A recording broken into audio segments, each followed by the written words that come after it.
Hello, everyone, and welcome to NCIA's Industry Essentials Educational Webinar Series, NCIA's premier digital educational program. I'm Brian Gilbert, and I'll be your host for today's webinar, Committee Insights, Navigating Cultivation Environmental Requirements. As we all know, navigating environmental requirements and assessments can pose significant challenges when applying for a cannabis cultivation license. The diversity of environmental standards and regulatory frameworks that differ between states and within local jurisdictions just adds another layer of complexity. Despite this patchwork, cannabis operators, though, face a common set of environmental obligations that must be addressed comprehensively. And today, we will delve into the multifaceted evaluation process required for environmental regulatory compliance. Our expert panelists will provide actionable insights and best practices to help you navigate these complex environmental regulations effectively. From sediment control methods and innovative water conservation strategies to energy efficient practices, pest management, and odor mitigation technologies, we'll aim to empower you proactively address environmental concerns and optimize your operations. Thank you all for joining us today. We hope this session enhances your understanding and equips you with the knowledge necessary to successfully pass environmental reviews and establish sustainable cultivation practices. So let's get started. Our panelist is going to join us on the virtual stage now. You all can activate your videos and unmute your microphones. And to kick things off today, I'd like to welcome in particular Chelsea Haskins, the Vice Chair of NCIA's Cannabis Cultivation Committee, to moderate today's conversation. Great to see you here virtually after such an impactful few days in Washington, D.C. last week, Chelsea. Thank you for joining us for Lobby Days last week and then taking this upon yourself to moderate today's program. With that, I'll turn it over to you to lead the panel through some brief introductions and get this party started. Thank you so much, Brian, for that wonderful introduction to our webinar today. As Brian said, I'm Chelsea Haskins. I'm the Director of State and Local Licensing with Perfect Union, and I oversee 7 cultivation licenses in California. And I'm also the Vice Chair of the Cannabis Cultivation Committee with NCIA. I'm so excited to be here with you all today, where we're going to have industry experts discussing various environmental requirements for cultivations across the United States and what methods can be implemented to tackle them. Now, let's meet our panelists. Hi, I'm Michael Erana, co-founder of One Day Craft Cannabis in Illinois. Back in 2020, with the Illinois craft market opening up, we had the early vision of starting a cannabis cultivation facility. And our approach was to initially build our facility to grow smokable hemp. We leveraged that until we procured our license. And as of February 21st this year, we became the 6th craft grower selling into the market. We have 4 years of production in the white space and numerous years operating in the traditional market. We have a small team that brings vast expertise spanning automation, LED manufacturing and spectrum analysis, VFDs, HVAC, extraction processing, and risk and project management. One Day's name came about as a reminder and commitment to ourselves to never settle, to always seek to do more, to get better every day, to learn from our mistakes, and to one day achieve our end goal, which is to be the highest quality producer in the state. Welcome to everyone. I'm looking forward to spending this next hour with you. Hi, I'm Lisa Wright. I'm the CEO of Flowra. We're located in Weaverville, California, which is in Trinity County, or the heart of the Emerald Triangle. What our company does is we assist with land use permitting, as well as environmental and regulatory compliance, and primarily in the cannabis space. We've been in operation since 2018, when California went legal for recreational cannabis. And we currently work with over 200 farmers, most in the North State here, but we can also assist throughout California and into other jurisdictions as well. So welcome, and I look forward to chatting with you all further.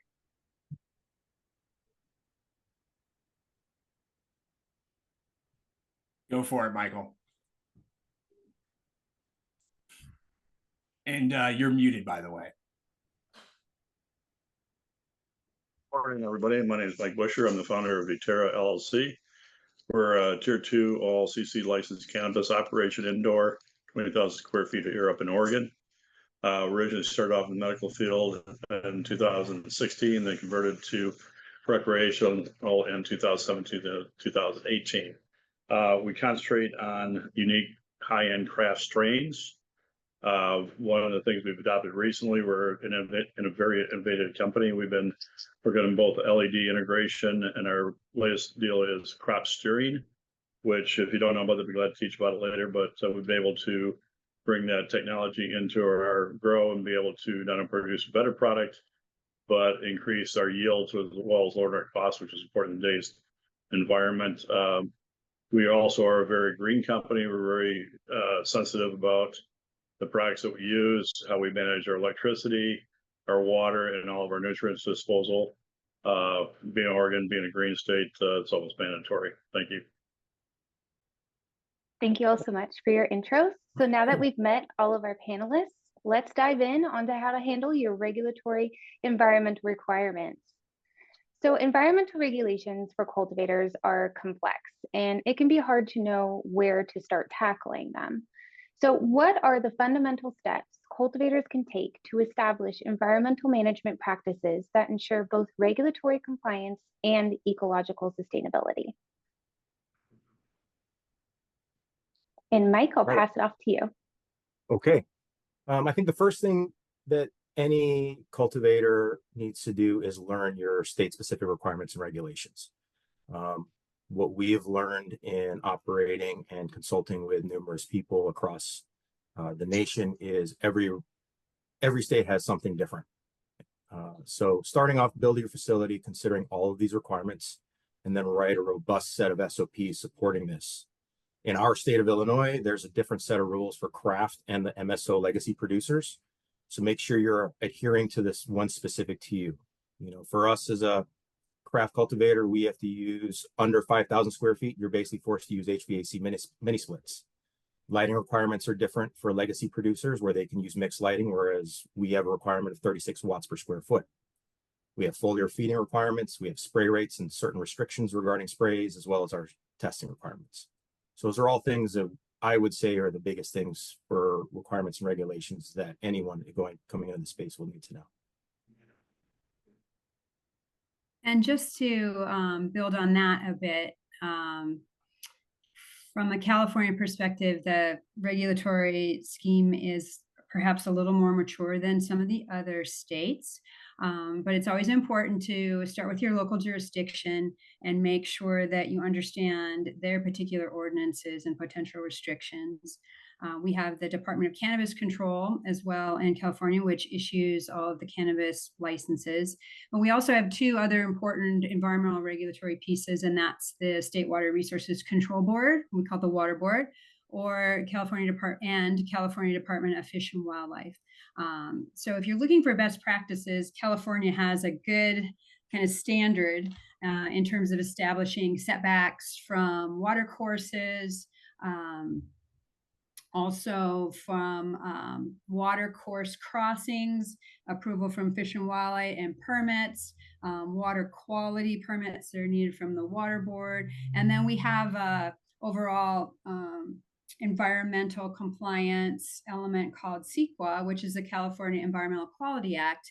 And the lead agency is typically your local jurisdiction. But again, it's a very heavy environmental compliance angle with over 20 different resource areas that need to be analyzed, anything from hydrology to transportation to cultural, biological assessments, et cetera. So California has an extremely regulated market, but if you're looking for best practices, California is always a good state to look towards. If you don't have, you want to be a good steward yourself, and perhaps your local or state jurisdictions don't have the similar requirements. There's some additional guidance there from California. Thank you, Lisa. Michael, did you have any suggestions for Oregon? Oregon is the first state like California, but fortunately, we're basically an agricultural state up here, and the only tough regulations when you go into the municipality areas like the city of Portland or Decatur, where there's a lot of grows. We being out here, we're considered ag, so we're get a lot of leniency from the state and the local building jurisdictions. The only thing we're obligated to do here in Oregon when we build an ag is have electrical and HVAC permits. The big thing right now is water usage. That's one of our biggest factors right now. Basically, the state took over all the water control, so we have a big problem with water acquisition here and control. You just can't go and take water like you used to. I've been waiting for 7 years for water rights here, which I'm finally getting. Odor control within the city is an issue. How it's managed is a little bit of an issue because we're out in the country, but we have to still have odor control. So we're probably least affected by some of the inputs that you guys have, like in the city of Chicago or down in California, which is highly regulated. Oregon's actually fairly easy listening to the other people out there, which is nice to hear. So I complain a lot, but now I don't feel so bad. Like a lot of us are in the same boat here. When I hear Lisa talking, I'm going, oh my God, I'm glad I'm not down there. You know, I've always taken a very similar approach that Mike and Lisa were discussing about going straight into your state and local regulations. And I've always tried to establish a relationship with the different state and local offices that I'll be working with. Reach out asking for cannabis contact information, if they have any, you know, fact forms that they can send. Anything like that. I think it's always a great idea just to reach out and ask for help from those departments, because most often everyone's very willing to assist you. So moving on to the next question, what are some effective practices for controlling sediment and erosion control measures? And how do these measures promote environmental sustainability? And I'm going to pass that off to you, Lisa, because I know that you work with outdoor cultivation. Thanks, Chelsea. So again, California being highly regulated, erosion and sediment control is really a big issue. Almost probably 99% of the farmers that I work with here are either outdoor or do what we call like temporary hoop houses where they're pulling tarps for light depth. So they're right out in the elements, which that second method is also considered outdoor now by the state of California. So soil disturbance and mitigating for any of the issues that come up with that is plays a huge part in environmental compliance. So the water board has set up setback requirements from all of our water courses, depending on their classifications, anywhere from 150 down to 50 feet. So you can't disturb that riparian area at all. So you definitely don't want any kind of erosion or sediment to get into that area or into our water courses, or you get, potentially you can have violations with not only the water board, but Fish and Wildlife regulates that quite heavily if it gets into our water courses as potentially impacting, fish in particular and aquatic life. So some of the things that many of our farmers do is if they have disturbed the soil from building on a pad or a structure, et cetera, you're going to have a cut and a fill slope. You want to always kind of reseed. Many people put, build berms, put in straw wattles, et cetera. So there are some best, I call them BPTCs in the water board, best practical treatment or control to ensure that the sediment, there is no runoff from that ground disturbance. There are also restrictions on the size of areas that can be disturbed, and different sizes. Once you go above a certain disturbed area, in California it's an acre, then there's additional reporting requirements, technical reporting requirements. You go over slopes of 30%, there are different engineering requirements. So there's really a lot that goes into it. But the key that I always tell people is stay away from slopes and water courses, right? And make sure that any type of runoff you might have does not get into those areas or any of the setback or the streams, because that could land you into like felony cultivation, at least in California. Thank you so much, Lisa. We've implemented vegetative buffers and swells to assist with that. I know we've talked about also doing crop covers to help with any erosion and sediment. So there's various things that you can do. And I think, Lisa, you just provided a great oversight of that. So for our next question, it's going to be, what innovative strategies can cultivators adopt to minimize water usage and assure efficient wastewater management? And Mike, I'll kick it off to you. Okay. I think the biggest thing that we have going on in our facility is water reclamation. Basically reprocessing your gray water. So we'll collate our dehumidification runoff as well as our HVAC condensate, and then we'll run that through an RO in order to reuse that water. We'll also use the least amount of media possible to achieve the size plant you desire. So when we started in the legacy market, we were 5 gallons, and now we're bouncing between 1 gallon and 2 gallon cocoa quick fills. The frequency of watering to minimize your runoff. So automation has been key and integral in allowing us to do our milliliter shots to prevent runoff. Measuring the moisture content of the media. Now that a lot of soil moisture content meters are out there on the market, we can hook that up to our automation. And then the last thing that we do is we water to cultivar specific nutrient loads. So whether we're doing zone watering or monocropping in our rooms, we will water based on what the cultivar needs and not necessarily to this room specifically. Perfect. Thank you so much, Mike. Lisa.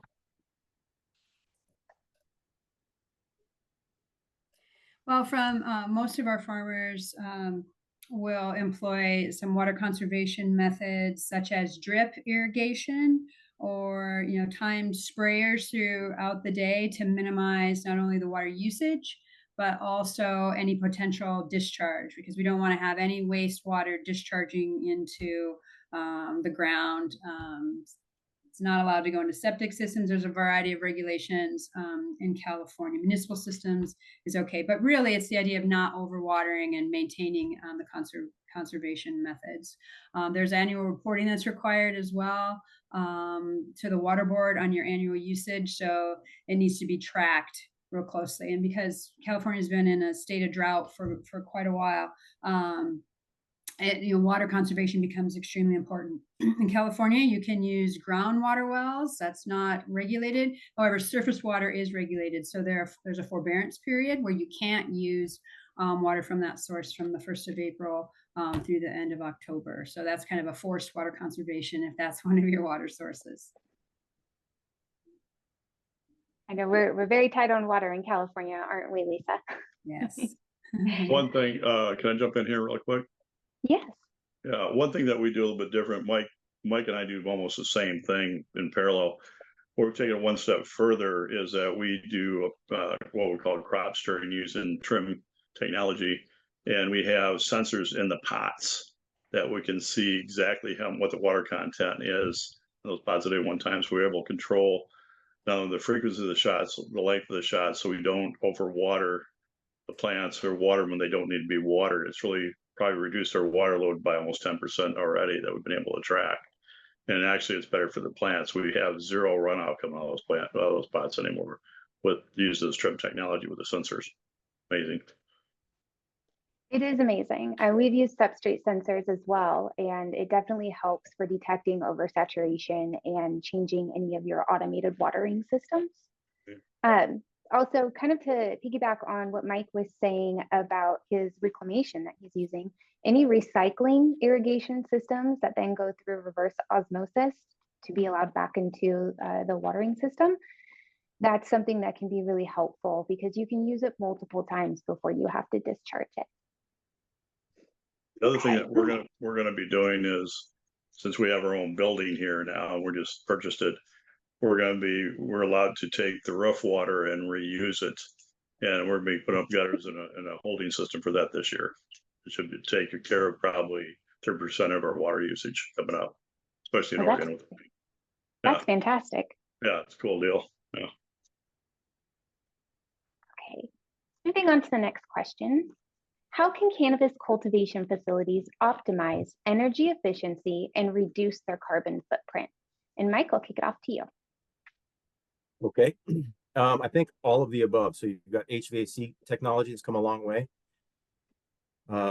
Because we are using mini splits and we're moving away from mini splits, with the HVAC technology, we can remove the heat generating devices from the room while moving to an all-in-one system to provide dehumidification, humidification, heat, and AC.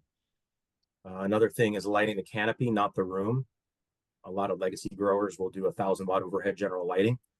And you can get away with 600-watt LED lights hung relatively close to the canopy. And then if you want to move forward with under canopy lighting, you can do that. Solar offsets is another option if you have the ability to support that. Leveraging your rebates, that's a huge one that we've taken advantage of from the power company for both lighting and HVAC. And then another thing that we've started doing is off-cycle room usage.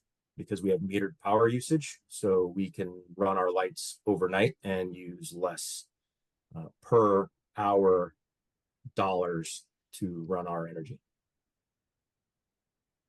Those are all great suggestions. Thank you so much. Lisa, did you have any insight on this one? Well, since we primarily deal with outdoor or people not using lights, kind of due to some of the remote rural locations, I can comment on a couple of things where we do have power usage. There are options. A public utility in our area is 100% renewable because it's from hydropower. So that's really positive, and it's also lower rates. We've seen a lot of people moving to solar, particularly for their immature plants. And then that HPS, move to LED is another big kind of efficiency saver.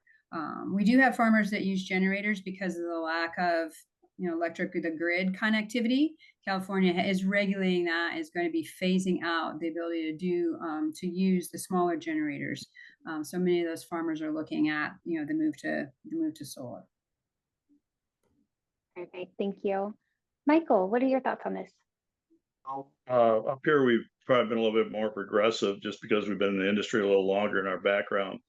So one of our major things from the onset, we've been very diligent on what power we're using. So everything in our facility on the HVAC is 488 3-phase, and our lights are all 277. We did this before it was even fashionable 5-6 years ago. And all of our new DHUs are the new 506s. We got rid of all the legacy ones that are west that run on 277. So we've been able to reduce that power as well. We've also installed the LEDs. We also, within the building, have auto dimming. So as you walk through, the lights come on. When you walk out, the lights go off. So we found out that all of our lights in the hallways are on all night. So we've limited that. It's minor, but it all adds up. The next thing that we're going to be going to is to geothermal cooling to get rid of the regular HVAC system. We're lucky here with 15 acres. We're also putting up greenhouses, moving propagation into using the sunlight. We're going to be using the heat from the grow rooms to heat that building. When it's not in use, we use it to heat the ground, the parking area, and to cool it through geothermal. So we'll be able to lower that load on the electric load as well. All things that we're doing. Perfect, thank you. And in my opinion, mixed light greenhouses are the future of a sustainable cannabis cultivation industry. When you're able to combine both light, natural light, and artificial light, you're saving an ample amount of money and conserving energy. Also, they have blackout curtains, thermal reflectors. There's many ways with mixed light where you can save on energy consumption. And there's also carbon credits. So in California, if your cultivation weighted GGEI is higher than your utility providers, you have to go back and purchase carbon credits. So I think it's important to know what carbon credits are and how you can obtain them. If you are in California and you have to purchase carbon credits, check the Department of Cannabis Control's website, because there are only specific companies that you can purchase them from. So what are the most effective methods and technologies available for odor control in both indoor and outdoor cultivation sites? And how can cultivators ensure proactive communication with neighboring communities to address these odor concerns? Take it away, Mike. Okay, so we actually do not use odor control in our rooms, as we found that it's a great space that harbors pathogens. So what we've done is we've relocated them out into the hallways and the mezzanines area above our cultivation facility or above our cultivation rooms. So that way we can scrub the air that way before it gets out. That's really all we do here in Illinois. I wish I had more to contribute for you guys. Okay. I mean, carbon filters really do rule all, I feel like, in most cultivations. So Lisa, what are your thoughts on this? Yeah, I mean, definitely carbon filters in our area because of kind of the extent of outdoor and unenclosed mixed light. We oftentimes see that it's more odor control more in the structures related to like the harvest area as well as processing, where you can actually fully contain the odor. In our particular immediate local jurisdiction, they also have setback requirements from neighboring dwellings to help with some of the odor mitigation. And then for strict outdoor and some of the roll up, light depth mixed light facilities, there are also the options of using some of the sprayers that actually have a complementary, like a lavender sprayers, or it sounds kind of odd from a farming operation, but they actually use something similar in sewage waste treatment centers, right? So it's a similar kind of technology that could be employed. Pretty much it's kind of complaint driven in our particular area. So if no one complains, then you don't have to implement, the additional measures, but that's what we commonly see. Perfect. Thank you, Lisa. Michael? In Oregon, it's mandated to have a certified plan done by a specialist for your odor control. That being said, most people like ourselves have paid for it, but we didn't implement it because of, like Mike with the carbon filters, we're on 15 acres around the country, but because we're indoor, we're considered to have it in there. What we're looking at doing in our primary areas, and we have some testing going on now, is electronic equipment. It's almost like an electrostatic system. One's called an Arrow 420. They hang from the ceiling. They have a small footprint. It use 2 amps of power, and basically they negate the smell of the cannabis, be some type of electronic neutralization, like electrostatic. And so we're testing those in primary areas, but we basically don't have any because we're located. But Oregon, they make you do it, but they never enforce the rules up here. It's kind of a waste of time, to be honest with you. Well, they sure do enforce them in my state of California, that's for sure. I think they got the idea from you guys and they make us do it. So for this one, this is where I think you can implement a good neighbor policy. So meet with all of your surrounding neighbors. Let them know who you are. Give them your phone number or your email, whatever you're comfortable with, but provide them a way to contact you. And let them know if there's ever a concern that they can report it to you right away, and develop an investigation plan for when that happens. You can walk your site first to see if you smell any odor. If you do smell odor, you do feel like there's something happening, then go through and start changing your filters, check all of your systems, see if you're having any problems. And if you can't find it yourself, then reach out to the mechanic to come check it out. And then once everything's finalized and you know what the problem was, then follow up with the complainant via email or phone and let them know how you resolved this. I feel that once you take that step into the community, let them know who you are, let them know that you want to be a good neighbor to them, people more often than not aren't too offended by any odor that may be drifting.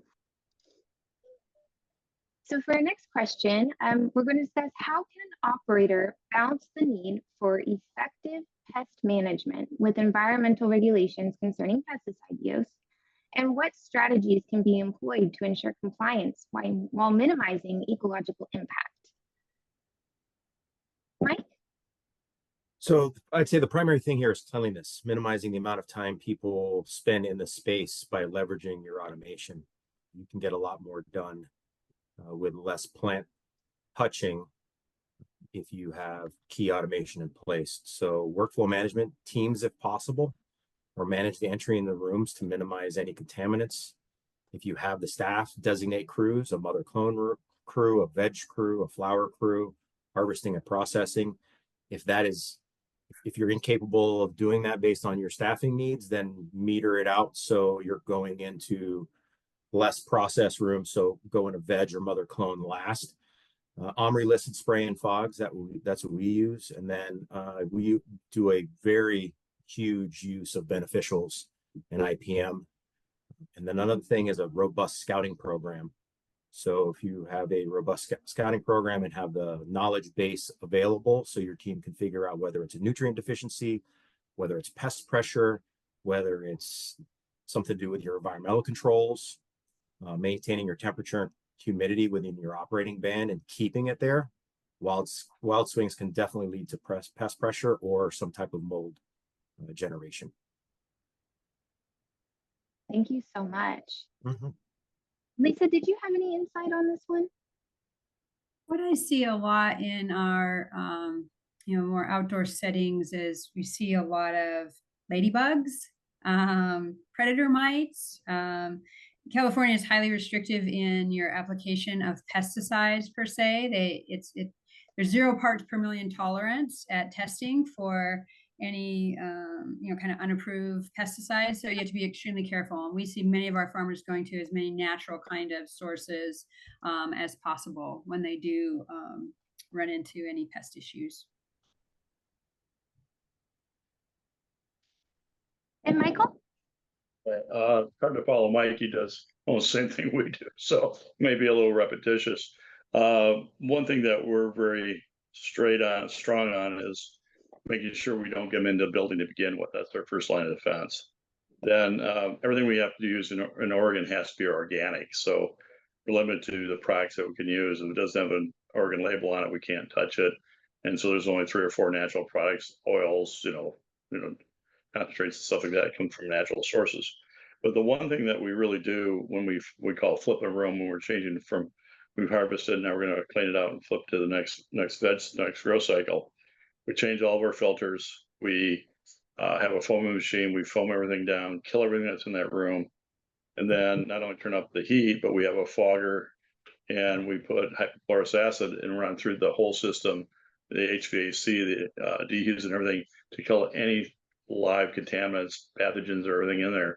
So we just basically sterilize the room between every flip. That's been able to keep both pest infestation down, any other microbial problems that we would normally have, which we don't have at this time because of our practices.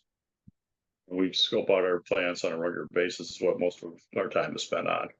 And so we use auto foggers, so our employees actually aren't in the room when we're fogging those rooms. We use drams. We have 2 different ones. And so we don't expose our people to those environmental conditions in those rooms as least as possible. I think that's a great practice to implement, making sure that you're not exposing to employees as much as possible to any pesticide use and controls. I'm always a big fan of predatory bugs. I think that is one of the most ecological ways that we can move forward with our pesticide management. And, I know a lot of people that do it and it works great for them.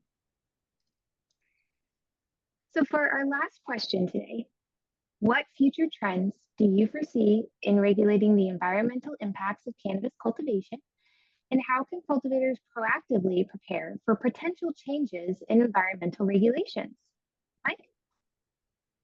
Well, this reschedule is going to be interesting to see what the feds come out with, and if they come out with a baseline of regulations that the states need to do versus just on a state-by-state specific level. I think you're going to see more wastewater controls and monitoring coming out. I think you're going to see more nutrient regulations, and I think you're going to continue to see more demand for higher efficiency machinery as these cultivation facilities get bigger and bigger. I think so too, Mike. Thank you. Lisa? Mm-hmm. Boy, it's tough. California is extremely highly regulated now. We do see a movement again away from the use of generators. Greenhouse gas emissions is a big deal in California, and typically those are diesel run. There are some larger generators that can be used, and again, these are primarily utilized, then can be registered and used, and those are so there is that option, but these are primarily for off-grid kind of operations. Another thing that we're seeing proactively change with the environmental regulations, continued emphasis on compliance with the California Environmental Quality Act, which has all those different resource areas that need to be analyzed. All the jurisdictions are currently going through that process of being the lead agency, coming up with their own environmental impact reports, which then flow down to all of the different cultivators. We always end up saying, hey, we feel like the goalpost keeps getting moved forward. Once we think we're all in compliance, then something new, comes out. Odor, air quality is a bigger issue community wise in the areas that we're primarily in here in the North State, where there's a lot of outdoor cultivation. Zoning practices changing and tightening up, that also can affect environmental compliance. So it's definitely, because we're still somewhat of an immature industry in terms of the legalization and the regulations, there's still going to be more. I think in California, one final comment would be around water.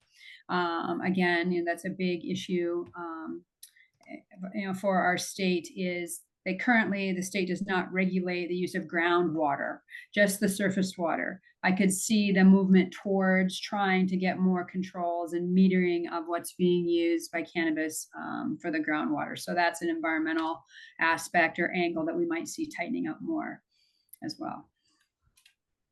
Lisa, I completely agree with you that it does feel like the goalposts are ever moving. But that's why I think conversations like this are great ones to have. Michael. We're fully generated backup because of the location we're at, but we're using clean propane versus diesel. We've got 4 propane large generators here on auto switches. So we've already complied with any regulatory issue there. Our biggest thing that's coming up that we're seeing a big push on is disposal of waste material. We've had some bad actors that always cause the good people problems. We have processors bringing contaminated material full of flammable materials into the reclamation centers. And one actually blew up not too far from here. And I'm actually not allowed to bring anything because we're now cannabis. It doesn't matter whether it's just a garbage bag full of garbage or anything. I'm not allowed to bring there without a hazardous waste permit now. And I see more of that coming as the bad actors do more damage to our environment here. So waste is going to be a big issue, byproducts that we produce. The other problem is going to be we're indoor, we use cocoa. Fortunately, I have enough area I can spread around than 15 acres, but I see at some point in time, we're going to have to do something and recycle that material. I don't know if it's going to be a third party recycler, if we're going to be able to do it ourselves, but I see that coming fairly quick. The landfills just can't keep handling the stuff that we're dumping into them on the quantities that we're doing it. Those are all excellent points, Michael. Thank you. And, I can piggyback off of what Lisa was speaking about here with Mike was speaking about federal as well. Any of the federal regulatory changes that could be coming in the future is what everyone should really be preparing for at this point. The burden of the cost of paying for changes in your facility or special permitting you didn't know that you needed to all happen at one time is way too high for many operators to be able to sustain their operations. So if you start now working towards an environmentally friendly practice, then you should be more prepared for when that time comes. Okay, perfect. Thank you guys so much for answering all these questions for us today. And Brian, I'll turn it back over to you. All right, rock and roll. Yeah, thank you all so much for really diving so deeply into each aspect of these environmental evaluations, and lending that regional perspective that I think each of you all has in your back pocket. I think that we were able to really touch on a number of different topics, but dive deep where we needed to as well. And a huge thank you to all of the audience members that have been engaging actively in the Q&A process as well. I think we have a number of questions here that Casson in particular, the recent recipient of the Steve Fox Advocacy Advancements in Advocacy Award at last week's Lobby Days, as well as the current chair and a frequent contributor of scientific advisory committee-led sessions. So I think some of Casson's questions that we've dove into in the Q&A board would be very fantastic to maybe a little bit elaborate on and piggyback on. And then additionally, I know that this question that just came in from Nick surrounding PFAS concentration might be really interesting to the audience members as well. Was there one question in particular, either Mike, Lisa, or Michael, that really stood out to you on the Q&A board that you think we could piggyback off of right now? Mm-hmm. And if not, I'll suggest that maybe we elaborate more on Nick's question a little bit and Michael's answer to that. And then we'll circle back to some of the fantastic questions posed by Cassie.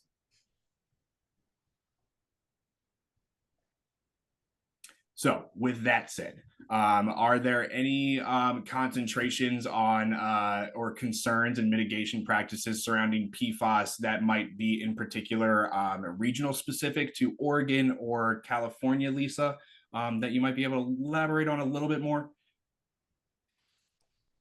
Not that I'm aware of. Chelsea, do you know of anything in California? Not that I'm aware of either. Yeah. Well, yeah, I know it's a hot topic across, outside of the industry as well. So I definitely think this would be something that we could continue to dive a little bit more deep on and keep our ear to the ground for. So just stay on the lookout. Maybe this can be a way that we can dive a little bit deeper into this in some upcoming blogs this summer and Hey, fall. Brian. Yeah, of course, If I Mike. can contribute real quick. I know that there's a company out here in North Carolina where I'm based out of that is currently testing municipal wastewater processing for PFAs. And it's not water heavy usage in regards to like RO, because the most efficient RO streams you're looking at producing 1 gallon and roughly getting 1 to 1.5 gallons of effluent for your flush. But what they're doing is they're using a filter media with boron nitride nanotubes and some UV irradiation. So they'll continue to process the water, they'll check the water, and then they will irradiate that off of their filter media and then reintroduce that water back into your stream. And then the waste is flushed, but it's less than what RO produces.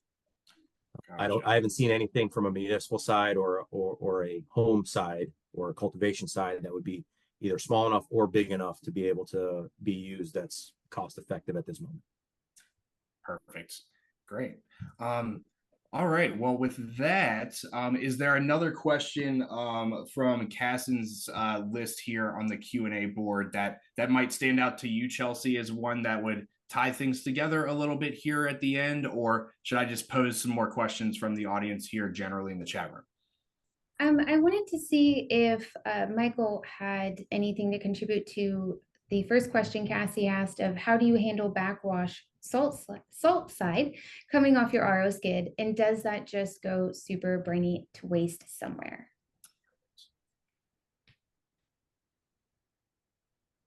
Michael? More quiet. I think that's you, Michael. Oh, yeah. with one of the RO filter. Currently our RO filter, because we're on 15 acres, our waste actually just goes into a retention pond where it filters into the ground. So we've been allowed to do that. So we don't have any place to dispose of it here. We're so far out. We don't have any septics or drains here. We're basically a farm. So RO just dumps right out into the field, and you use that water for any gray water, anything we use just for growing the grass and weeds around the place, pretty much. Perfect. Yeah, I know that I found that interesting, from our prep call in particular, was the differences that all of you all have, being in municipalities, being more out in the country, and the different variations on some of these strategies that you all have to implement. I guess, Lisa, from your side on that front, it doesn't sound like that would be anything that, outdoor California, cultivators would have as much of a concern about, or is there any other sort of techniques that Michael might not have fleshed out on that side?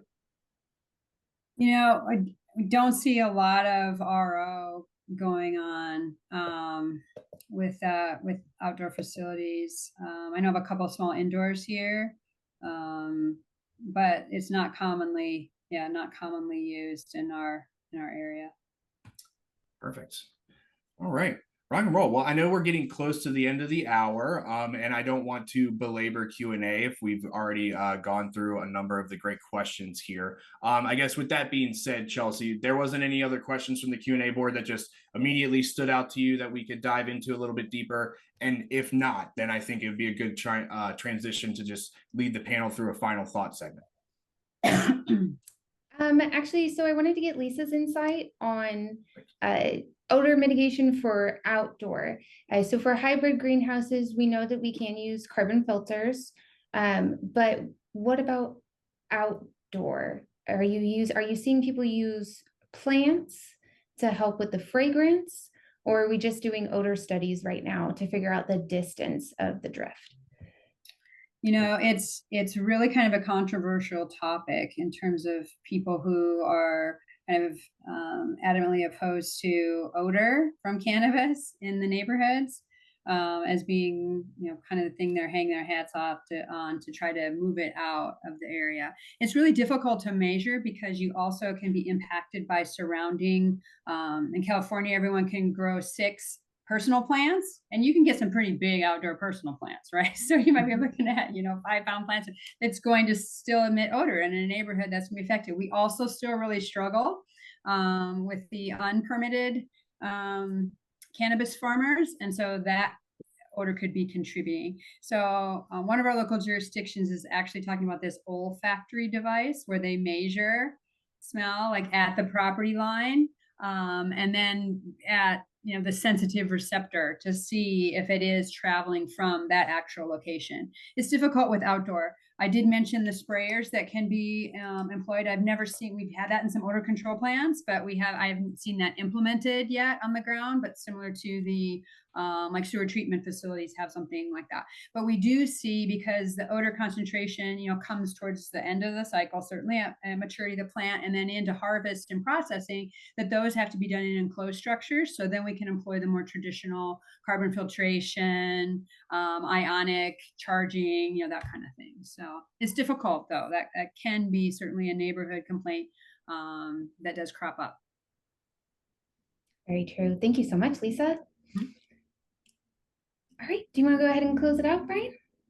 Yeah, for sure. I guess with that being said, is there a key takeaway that each of you all wants to leave our audience members with? You know, one key strategy or one technique to implement that's really going to ensure that they're able to pass these evaluations. With that, I'll turn it over to Michael to go first, and we'll reverse the order for the final thoughts here. So, Michael Busher, why don't you start us off with this final thought segment? Well, after being in this business for 7 years, I found it's advantageous, which everyone's mentioned 3 or 4 times, is to deal with the direct agencies that you're working with. Befriend them. They'll help you through the process. They'll guide you through. They'll even catch you some slack if you get to know them, and they know you're being upfront, honest about what you're trying to do. We were caught in the middle because we weren't aware of the water permitting situation, and the local water master knew they were trying to do it right. He gave us some slack for 6 months to get the water tanks installed and stuff like that. Same with our local building jurisdiction, Clackamas County. I've gone over there. I know them personally. One thing I want to do, I make sure that what I'm doing up front, get their approval, whether they need to or not. They know what we're doing. They're aware of it. And anytime you need a permit for anything, make sure you get it. Don't do it on the gray. They'll come and haunt you every time. You know, pay the price. You know, example, we have generators here. Have a generator permit. Have, you know, permits for the noise here. And so get with the local. Get with your local. I don't know. We're OLCC. I don't know how it's in other states.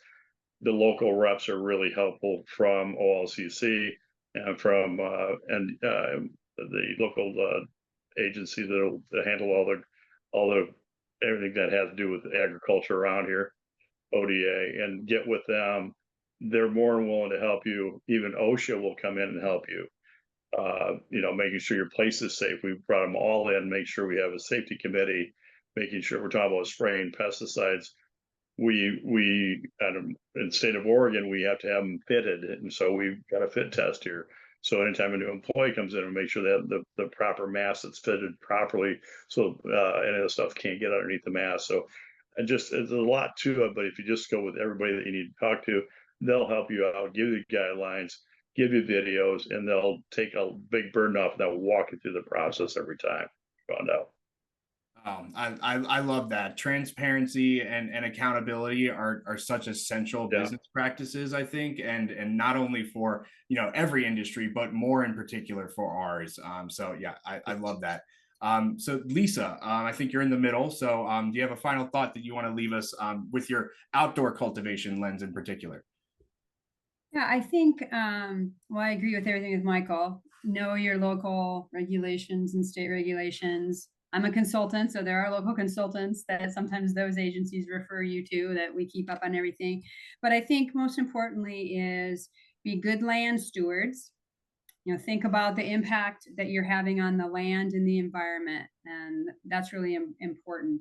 Some of our farmers get involved with this wildlife conscious certification, where you're encouraging kind of that biodiversity and working, jointly, kind of instead of opposed to the local environmental. So pollinator patches and bird boxes and bat boxes and those kind of things, where you're really nurturing, the environment to not have a negative impact. And then second would just be a good neighbor.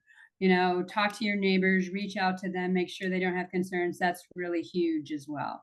So those would be a couple takeaways I'd like to share. Fantastic. Yeah, if the impact that we leave is only positive, then that's just a win-win for everybody. Perfect. Well, Mike, you started us off with so many great responses during the session. So why don't you close it all up and tie it together for us? Well, I can't reiterate enough what everyone has said.